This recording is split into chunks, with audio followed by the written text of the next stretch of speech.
Hello बच्चों, कैसे हैं आप लोग। आई होप कि सब अच्छे होंगे। तो आइए स्वागत करते हैं एक बार फिर से आपका अपने केमिस्ट्री के यूट्यूब चैनल ई रसायन पर।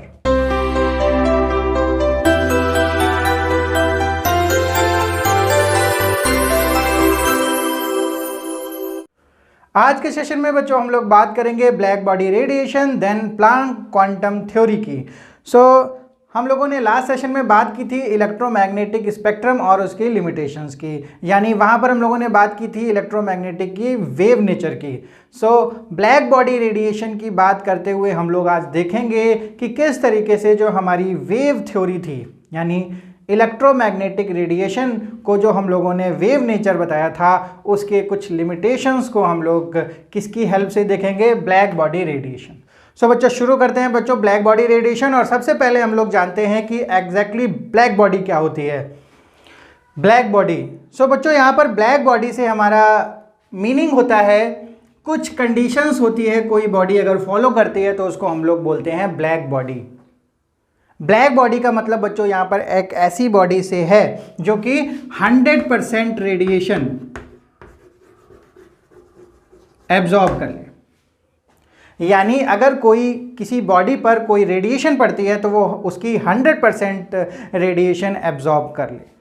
दूसरी कंडीशन होती है कि अराउंड 100% एमिशन, यानी जितना अमाउंट एब्जॉर्ब कर रहा है हमारा कोई भी बॉडी, तो वो अमाउंट उसको क्या कर दे, इमिट कर दे। तो यानी हमारी एब्जॉर्बेंस और इमिशन दोनों ही 100% होनी चाहिए। किसके लिए? उसको ब्लैक बॉडी होने के लिए। तो यहाँ पर बच्चों ब्लैक बॉडी का मतलब कोई ऐसी बॉडी से नहीं है जिसका कलर केवल ब्लैक हो, उसमें ये दोनों कंडीशंस फॉलो होनी चाहिए, तब हम उसको आइडियली क्या बोलेंगे, ब्लैक बॉडी। यहाँ पर बच्चों जब हम लोग एब्जॉर्प्शन की बात करते हैं तो वो रेडिएशन कोई भी हो सकती है इलेक्ट्रोमैग्नेटिक स्पेक्ट्रम में। तो इलेक्ट्रोमैग्नेटिक स्पेक्ट्रम में हमारी gamma, X ray, ultraviolet, visible region, infrared, radio wave, microwave, ये सारी स्पेक्ट्रम अवेलेबल होती हैं। तो यहाँ पर केवल और केवल कलर की बेसिस पर हम लोग ये ब्लैक बॉडी डिसाइड नहीं करते।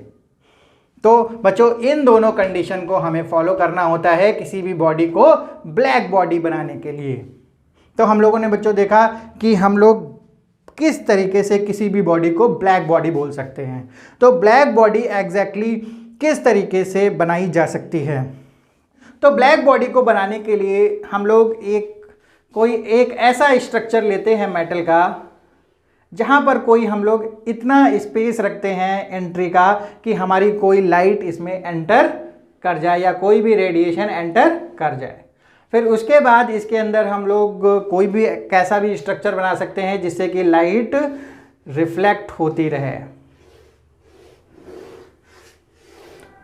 बच्चों ये जो हमारी रिफ्लेक्शन हो रही है लाइट की, तो यहाँ पर केवल इतनी एंट्री होनी चाहिए कि हमारी लाइट केवल अंदर एंटर कर जाए, लेकिन ये वाली जो लाइट है वो इससे बाहर ना आ पाए। तो ये जो हमारा जो बॉडी है, ये हमारी जो बॉडी बनी है, इसको हम लोग ब्लैक बॉडी बोल सकते हैं, क्योंकि हमारी सारी की सारी लाइट इसमें ट्रैप हो गई, जिसको हम लोग बोल सकते हैं कि लगभग 100% हमारी लाइट, 100% तो नहीं होगी बच्चों, लेकिन मोस्ट ऑफ द लाइट जो होगी वो यहाँ पर एब्जॉर्ब हो जाएगी। उसके बाद किसी खास टेम्परेचर पे, यानी किसी कांस्टेंट टेम्परेचर पर ये क्या करेगा, ये एमिट भी कर सकता है, यानी सारी की सारी लाइट को एमिट कर देगा। तो इसको हम लोग बोलते हैं अपनी आइडियल ब्लैक बॉडी, जो कि सारी की सारी रेडिएशन को एब्जॉर्ब करता है और उसके बाद हमारी एमिट करता है। तो इसके अलावा बच्चों हम लोग किसको ब्लैक बॉडी बोल सकते हैं, हमारा जो सन होता है वो भी एक ब्लैक बॉडी की तरह रेडिएट करता है, बहुत सारी रेडिएशन वो बराबर एमिट करता रहता है, लेकिन उसको हम लोग आइडियल ब्लैक बॉडी नहीं मानते बच्चों। उसको हम लोग अनआइडियल एक ब्लैक बॉडी मान सकते हैं, क्योंकि वहाँ पर अनएक्सपेक्टेड बहुत सारे जो हमारी रेडिएशन है वो भी निकलती रहती हैं। तो यहाँ पर हम लोग किसी हॉट बॉडी को, हॉट ऑब्जेक्ट को भी ब्लैक बॉडी मान सकते हैं। तो अभी जैसे हम लोगों ने बच्चों बताया केवल ब्लैक बॉडी का कलर केवल ब्लैक नहीं होता, कोई भी हो सकता है। वैसे ही देखिए जो सन होता है, सन का जो कलर होता है बच्चों वो कैसा होता है, येलो कलर का होता है या फिर ऑरेंज कलर का होता है। तो वो भी बच्चों कैसी है, एक ब्लैक बॉडी है। तो आप लोगों ने यहाँ पर समझा कि ब्लैक बॉडी हम लोग किसको कह रहे हैं और किस तरीके से हम ब्लैक बॉडी को बना सकते हैं। या तो हम लोग किसी इस तरीके के स्ट्रक्चर को बना सकते हैं या फिर बच्चों किसी हम लोग हॉट बॉडी को भी ले सकते हैं जो कि काम करती है एक ब्लैक बॉडी की तरह। तो अब हम लोग बात करते हैं कि ब्लैक बॉडी रेडिएशन किसको बोलते हैं। ब्लैक बॉडी रेडिएशन, क्योंकि हम लोग बात करने वाले हैं ब्लैक बॉडी रेडिएशन। सो कोई भी बॉडी जब बच्चों कब रेडिएट करती है, जब उसके आसपास का जो टेम्परेचर होता है वो उसके बराबर नहीं होता। जैसे बच्चों हम लोग एक एग्जांपल लेते हैं, जैसे हम लोगों की बॉडी क्या है, बहुत ही अंदर से क्या है, हॉट है और बाहर का जो टेम्परेचर है वो कोल्ड है। तो हमारी जो बॉडी क्या होगी, वो बाहर के टेम्परेचर से इक्विलिब्रियम मेंटेन करने के लिए रेडिएशन देगी, यानी अपना जो हीट है वो क्या करेगा, रेडिएट करेगी और अपनी बॉडी को उस सराउंडिंग के टेम्परेचर से क्या करेगी, बराबर करने की कोशिश करेगी। इसी तरीके से कोई भी बॉडी जो होती है वो अपने सराउंडिंग के टेम्परेचर से इक्विलिब्रियम मेंटेन करने के लिए रेडिएशन शो करती है। तो यहाँ पर कोई भी जो बॉडी होती है वो क्या करती है, रेडिएशन दिखाती है जब वो हॉट होती है, यानी जब उसे अगर गर्म किया जाता है, यानी उसमें कोई भी रेडिएशन एब्जॉर्ब होती है पहले से, तभी वो क्या शो करती है, इमिशन। और जब इमिशन शो करती है तो उसको हम लोग बोलते हैं, जब भी वो कोई ब्लैक बॉडी होती है तो उसके इमिशन को हम लोग बोलते हैं रेडिएशन, यानी ब्लैक बॉडी रेडिएशन।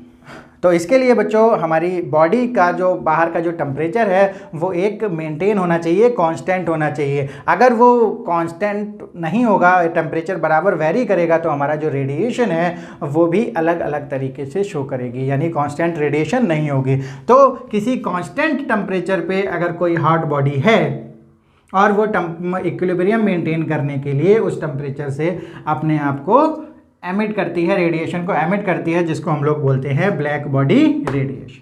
तो बच्चों अभी हम लोगों ने देखा कि ब्लैक बॉडी किसको बोलते हैं और ब्लैक बॉडी रेडिएशन किसको बोलते हैं और हम लोग किस तरीके से ब्लैक बॉडी को बना सकते हैं। सो यहाँ पर बच्चों हम लोगों ने ब्लैक बॉडी रेडिएशन के बारे में क्यों जाना, क्योंकि अब हम पढ़ने वाले हैं कि जो इस ब्लैक बॉडी रेडिएशन के साथ कुछ साइंटिस्ट ने एक्सपेरिमेंट किए और वहाँ पर जो एक्सपेरिमेंटल डाटा और थ्योरेटिकल डाटा मिला तो वो उसके केवल वेव नेचर को बताने में बच्चों क्या हो गया, फेल हो गया। यानी वेव नेचर के साथ जो हमारी इलेक्ट्रोमैग्नेटिक स्पेक्ट्रम होती है उसके साथ साथ कोई और भी नेचर शो करता है। तो आइए देखते हैं बच्चों कि ब्लैक बॉडी रेडिएशंस के साथ साइंटिस्ट ने कौन सा एक्सपेरिमेंट किया। सो यहाँ पर बच्चों हमारे साइंटिस्ट ने जो ब्लैक बॉडी रेडिएशन का जो वेरिएशन देखा, किसके साथ, डिफरेंट टेम्परेचर के साथ। तो यहां पर उन्होंने कोई ब्लैक बॉडी ली, ब्लैक बॉडी हम लोग इस तरीके से ले सकते हैं, किसी हॉट बॉडी को भी बच्चों यहां पर हम लोग कंसीडर कर सकते हैं। तो हॉट बॉडी के लिए यहां पर इसको कुछ टेम्परेचर दिया गया जिससे कि क्या हुआ, कुछ रेडिएशन एमिट हुई होगी, लेकिन बच्चों इस केस में इसका कलर शो नहीं हुआ। लेकिन जब इसका टेम्परेचर और बढ़ाया, जब इसका टेम्परेचर T1 से T2 करा, यानी जो T2 है वो हमारा T1 से क्या है बच्चों, ज़्यादा है, तो यहाँ पर जो रेडिएशन था उसका जो कलर था वो, यानी हमारा जो रेडिएशन है वो विजिबल रेंज में आ गया और इसका कलर जो दिखाई पड़ता है वो रेड दिखाई पड़ता है। इसके बाद ये टेम्परेचर को और इंक्रीज किया, इसको हम लोग मान लेते हैं T3। तो यहाँ पर से जो इमिशन होता है उसका जो कलर आता है वो बच्चों लगभग वाइट या फिर येलोइश कलर आता है। देन एक टेम्परेचर और जब बढ़ा के देखा गया तो जो इमिशन का कलर था वो ब्लू आया।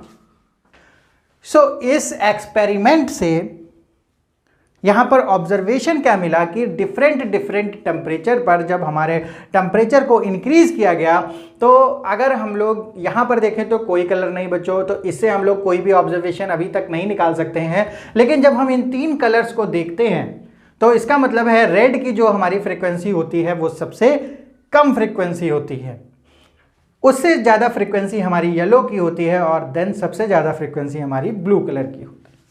तो जब बच्चों हम लोग टेम्परेचर बढ़ाते हैं, यानी जब हम लोग टेम्परेचर को इंक्रीज करते हैं, तो हमारी फ्रिक्वेंसी भी क्या हो रही है, इंक्रीज हो रही है। टेम्परेचर बढ़ाने के साथ हमारी फ्रीक्वेंसी भी इंक्रीज होती है। तो क्लासिकल कॉन्सेप्ट से इसका मतलब ये हुआ कि बच्चों जो हमारी, अगर हम लोग टेम्परेचर को बढ़ाते जाते हैं तो हमारी जो फ्रीक्वेंसी है वो भी इंक्रीज होती जाती है। लेकिन यहाँ पर प्रॉब्लम ये थी कि किसी हॉट ऑब्जेक्ट को अगर हम लोग टेम्परेचर बढ़ाते जाते हैं तो अगर फ्रीक्वेंसी इस तरीके से बढ़ती जाती है तो विजिबल रेंज के बाद बच्चों अल्ट्रावायलेट रीजन आता है, और अल्ट्रावायलेट रीजन के बाद और भी हमारे डेंजरस फ्रीक्वेंसी की स्पेक्ट्रम आता है।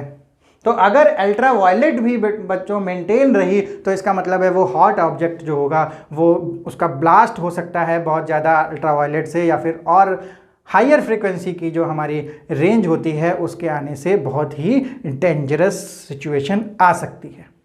लेकिन एक्सपेरिमेंटली जब हम किसी ऑब्जेक्ट को इस तरीके से हॉट करते हैं लगभग 4000 केल्विन के भी ऊपर, तो हमको इस तरीके की सिचुएशन देखने को बच्चों नहीं मिलती, क्योंकि जनरली जो हमारे ओवन्स होते हैं हमारे जहाँ पर हम लोग चीज़ों को गर्म करते हैं ओवर 4000 केल्विन के भी, तो वहाँ पर कुछ ऐसी कंडीशन हमको बच्चों नहीं देखने को मिलती। तो यहाँ पर एक साइंटिस्ट थे वीन, जिन्होंने इसको इस सारी जो एक्सपेरिमेंट थे इसको ग्राफिकली भी बताया। तो बच्चों हम लोग देखते हैं, तो यहाँ पर उन्होंने लिया इंटेंसिटी और यहाँ पर लिया है वेवलेंथ। तो वेवलेंथ इधर बढ़ रही है, तो यहाँ पर हम लोग लगभग मान लेते हैं 700 नैनोमीटर, और यहाँ पर बच्चों हम लोग 400 नैनोमीटर मान लेते हैं। और अगर इधर वेवलेंथ बढ़ रही है तो फ्रीक्वेंसी जो होगी वो इस साइड बढ़ेगी। तो इन्होंने देखा जब इस फर्स्ट वाले का जब ग्राफ लिया तो लगभग इनका ग्राफ कुछ इस तरीके से आया।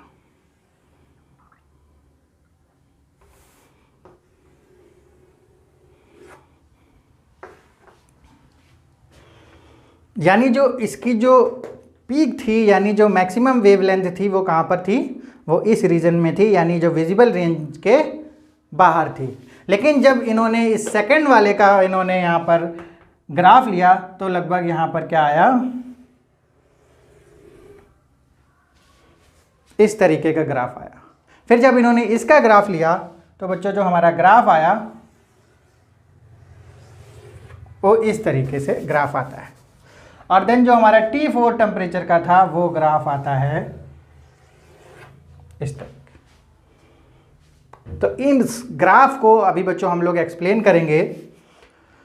तो इस ग्राफ का क्या मीनिंग हुआ, इस ग्राफ का मीनिंग ये हुआ कि हमारी जो फ्रीक्वेंसी है वो बढ़ रही है, लेकिन बच्चों हमारी अल्ट्रावायलेट रीजन, या अगर हम लोग देखें तो ये रीजन लगभग अल्ट्रावायलेट रीजन है, तो अल्ट्रावायलेट रीजन तक आते आते जो हमारी फ्रीक्वेंसी की इंटेंसिटी है वो क्या हो जाती है, ड्रॉप हो जाती है। यानी एक डिप दिखाता है यहाँ पर जो ग्राफ में। तो इस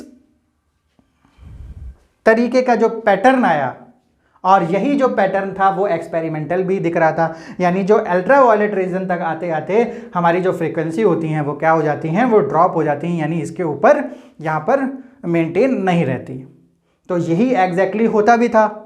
लेकिन इसको एक्सप्लेन बच्चों हमारा जो वेव नेचर है वो नहीं कर पाया, क्योंकि जो हमारी वेव नेचर होता है वो बच्चों कॉन्टिन्यूअस होता है।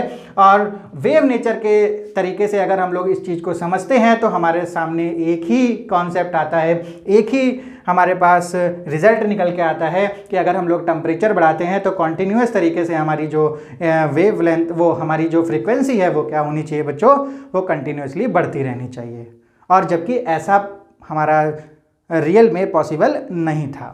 तो यहाँ पर जो ये डिप था इसको एक्सप्लेन हमारा वेव नेचर नहीं कर पाया कि क्यों यूवी तक आते आते हमारी जो वेव लेंथ हैं वो क्या हो रही है, उसकी एनर्जी बिल्कुल ही डाउन हो रही है, यानी उनकी इंटेंसिटी बिल्कुल ही डाउन हो रही है।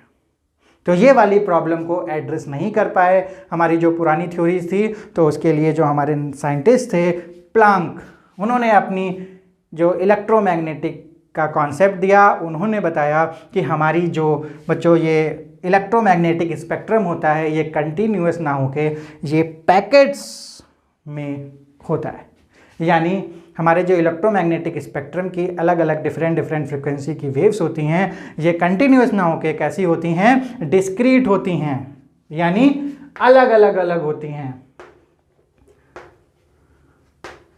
पैकेट्स होते हैं। तो इन सब के बारे में हम लोग अभी देखेंगे इसके बाद। तो ये वाली जो हमारी प्रॉब्लम थी इसको भी एड्रेस किया इन्होंने प्लांक ने।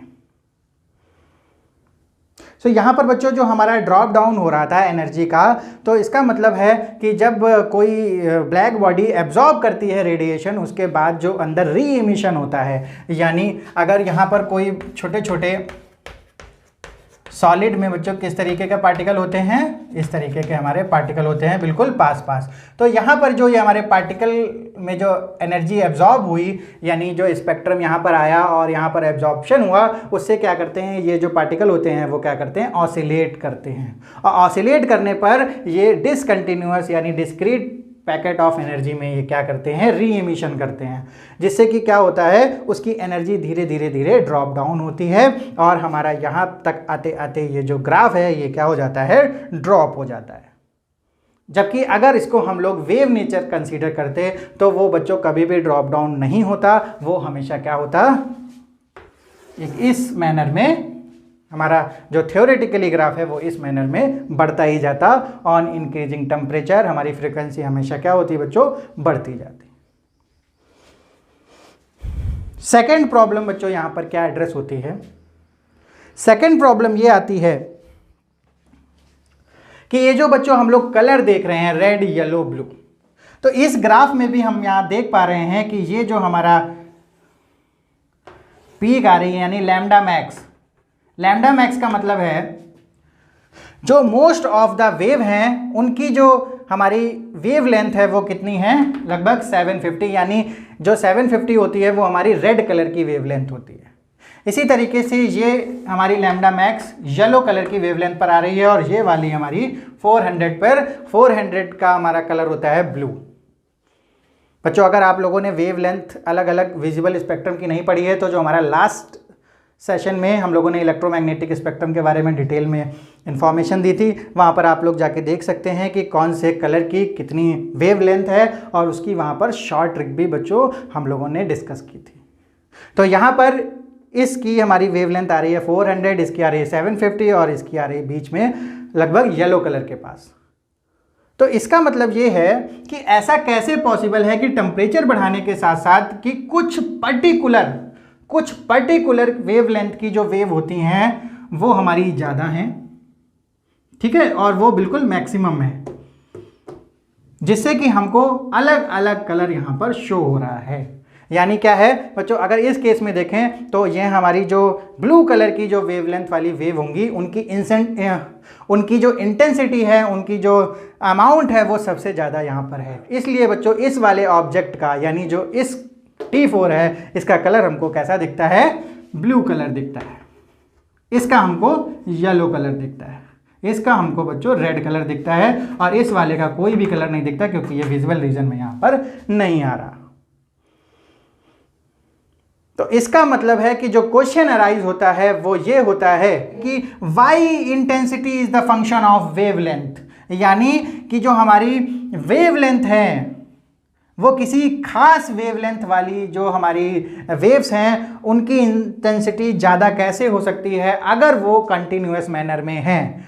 इसका भी आंसर हमारी जो प्लांक की थ्योरी है, जिन्होंने बताया कि हमारी जो वेव है वो कंटिन्यूअस नहीं है, हमारी डिस्क्रीट अमाउंट में होती है। तो इस थ्योरी के अकॉर्डिंग हमारे ये जो ग्राफ हैं वो एक्सप्लेन हो जाते हैं। तो बच्चों ये सारे एक्सपेरिमेंट का बताने का हमारा जो रीज़न था वो ये था कि हमारा जो ब्लैक बॉडी का रेडिएशन था उसकी जो प्रॉपर्टीज़ थी जो कि हम लोग अलग अलग देख पा रहे हैं यहाँ पर, ये हमारा इलेक्ट्रोमैग्नेटिक स्पेक्ट्रम का जो वेव नेचर है वो एक्सप्लेन नहीं कर पा रहा था अकेले। तो इसके लिए बच्चों हमको जाना पड़ेगा प्लांक की क्वांटम थ्योरी की तरफ। तो आइए बच्चों देख लेते हैं कि प्लांक ने बच्चों इस प्रॉब्लम को कैसे एड्रेस किया और उन्होंने कौन से एजम्पशंस से अपने इलेक्ट्रोमैग्नेटिक स्पेक्ट्रम को वेव नेचर के साथ साथ कौन से नेचर को वहां पर बताया। तो आइए बच्चों देख लेते हैं प्लांक की क्वांटम थ्योरी। ईयर 1900 में मैक्स प्लांक ने अपनी क्वांटम थ्योरी दी जिससे कि जो हमारी ब्लैक बॉडी रेडिएशन की प्रॉब्लम्स थी उसको एड्रेस कर पाए। तो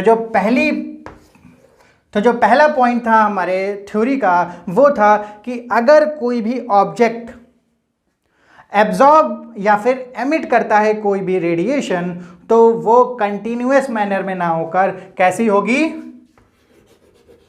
डिस्क्रीट अमाउंट में होगी। जो हमारी अब्जॉर्प्शन या फिर एमिशन होती है वो कैसा होगा, डिस्क्रीट मैनर में होगी, नॉट कंटिन्यूअस, कंटिन्यूअस फॉर्म में नहीं होगी। तो जो सेकंड पॉइंट था इस थ्योरी का कि ये जो हमारी डिस्क्रीट मैनर में एब्जॉर्प्शन और एमिशन होता है उसको हम लोग क्या बोलते हैं, उन स्मॉल पैकेट्स को हम लोग बोलते हैं क्वांटा या फिर हम लोग उसको बोलते हैं फोटॉन।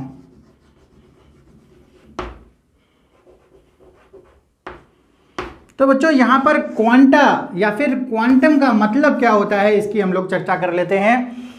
क्वांटम मतलब होता है कि जहाँ पर हम लोग किसी चीज़ को क्वांटाइज कर सकें, मतलब इसका है कि हम लोग उसे 1 2 3 इस मैनर में उसे काउंट कर सकें। तो जैसे बच्चों क्या होता है कि एक यूनिट होती है, अगर बच्चों हमारी जो स्मॉलेस्ट नंबर होता है वो 1 होता है, तो इस नंबर से अगर हम लोग प्रैक्टिकली देखें तो प्रैक्टिकली क्या होता है बच्चों, अगर हमारे पास कहीं 50 चीज़ हैं तो 50 चीज़ का मतलब होता है कि इस 1 को अगर हम लोग 50 टाइम्स प्लस कर दें तो हमारा क्या नंबर आ जाएगा, 50 आ जाएगा। तो इसी का मतलब है कि हमारी जो एनर्जी का अमाउंट होता है वो क्वांटाइज्ड होता है, यानी जो टोटल एनर्जी कहीं पर भी होगी तो वो कैसी होगी, वो यूनिट को हम लोग ऐड करके वहाँ पर बना सकते हैं। तो उस यूनिट एनर्जी के पैकेट को हम लोग क्वांटा कहते हैं या फिर बोलते हैं उसको फोटॉन।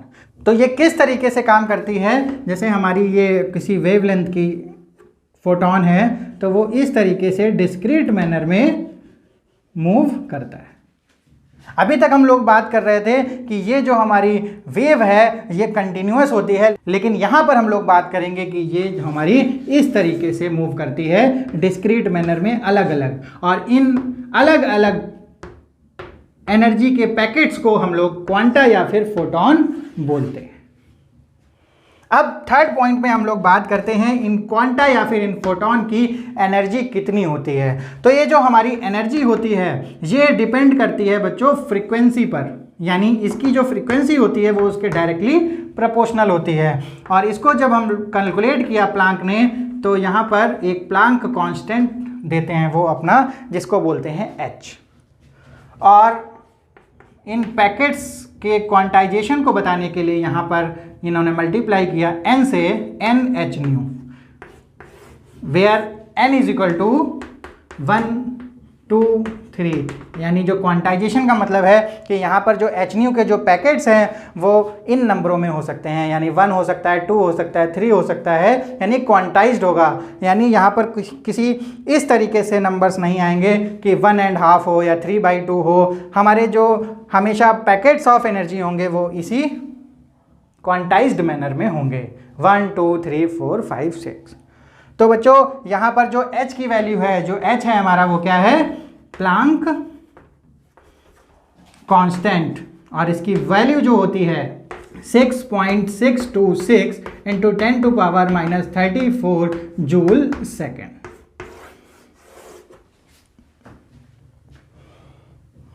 तो ये हमारे पॉइंट थे बच्चों। यहाँ पर एक लास्ट पॉइंट बच्चों और डिस्कस कर लेते हैं प्लैंक की क्वांटम थ्योरी का, कि जो हमारे ये जो फोटॉन या फिर क्वांटाज हैं, ये जो हमारे फोटॉन्स हैं ये इतने टाइनी होते हैं, मतलब इतने छोटे स्मॉल पैकेट्स होते हैं कि बच्चों ये ऑब्जर्वेबल नहीं है। ऑब्जर्वेबल का मतलब ये है कि बच्चों अगर एक एग्जांपल हम लोग देखते हैं कि जो हमारी लाइट आती है, तो लाइट को इनके अकॉर्डिंग क्या है, वो पैकेट्स हैं, स्मॉल पैकेट्स हैं, तो वो बराबर क्या होती है, जलती बुझती रहती है, यानी इतनी तेज जलती और बुझती है कि हमारी जो आँखों की पावर है वो उसकी डिसकंटिन्यूटी को क्या करता है, पकड़ नहीं पाता। इसी तरीके से जब कोई वेव आती है इस डिसकंटिन्यूअस मैनर में, तो हमारी जो आँखें हैं वो इसकी डिसकंटिन्यूटी को नहीं पकड़ पाती, क्योंकि वो इतनी टाइनी या फिर इतनी स्मॉल पैकेट्स हैं कि हमको ये आती हुई लगती है कंटिन्यूअस मैनर में। जबकि वेयर एज इसकी जो प्रॉपर्टी है वो कैसी है, डिसकंटिन्यूअस प्रॉपर्टी है, यानी डिस्क्रीट मैनर में ये मूव करती है। तो यहाँ पर ये जो पैकेट्स ऑफ एनर्जी हैं ये ऑब्जर्वेबल नहीं है। तो यहाँ पर बच्चों हम लोगों ने देखा कि किस तरीके से ब्लैक बॉडी रेडिएशन काम करती है और उसकी जो प्रॉपर्टीज़ होती हैं वो केवल वेव नेचर एक्सप्लेन नहीं कर पाया। इसीलिए यहाँ पर प्लैंक की क्वांटम थ्योरी आई और उन्होंने बताया कि कैसे इलेक्ट्रोमैग्नेटिक जो स्पेक्ट्रम होता है वो कंटिन्यूअस ना होकर हमारा डिसकंटिन्यूअस फॉर्म में होता है, और उसकी एनर्जी को भी यहाँ पर उन्होंने एक्सप्लेन किया। तो बच्चों आज का सेशन यहीं तक। तो आई होप बच्चों कि आज का सेशन बहुत अच्छा लगा होगा, और अगर बच्चों आप लोगों ने अभी तक चैनल को सब्सक्राइब नहीं किया है तो चैनल को सब्सक्राइब कर लीजिए, वीडियो को लाइक कर दीजिए। टिल देन बाय बाय, मिलते हैं अब अपने नेक्स्ट सेशन में।